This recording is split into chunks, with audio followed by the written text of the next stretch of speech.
We had John Cena open up the show, basically making a proclamation how he needs to win the Elimination Chamber this Sunday. Is do or die for him, ladies and gentlemen.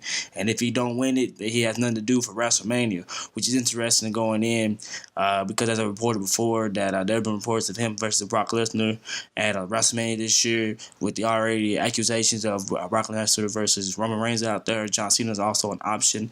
There was also some reports saying that John Cena might face Undertaker, which is something a lot of people don't want to see happen this year with Undertaker entering his old age and going past his prime.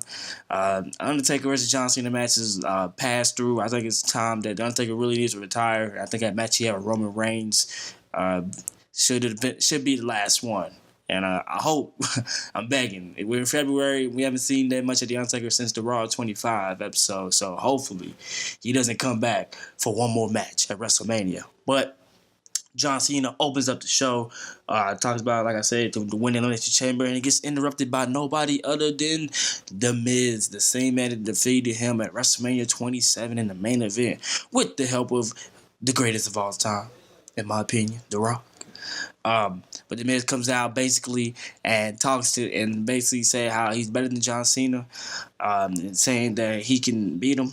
And John Cena's basically issued a challenge to for the two to face off, and the loser gets to enter the Elimination Chamber at number one, because they were basically discussing how people who enter number one usually have the least amount of chance to win Elimination Chamber match. It was very interesting though, because the last person to enter number one and win the Elimination Chamber match was no other than John Cena himself. So it's kind of interesting how they threw that in there.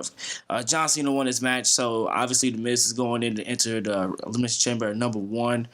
So I like how they've been doing these matches recently on Raw. They already got their men set for Elimination Chamber. There's 7 man. We'll get more into that later. Set up for the Elimination Chamber, but they also having matches to make the spots and the whole match itself mean more to the whole entire show.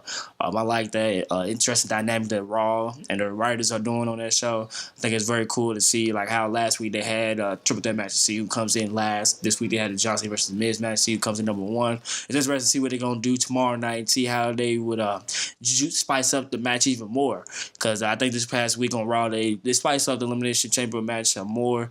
Like I said, we'll talk more about that later on in the show.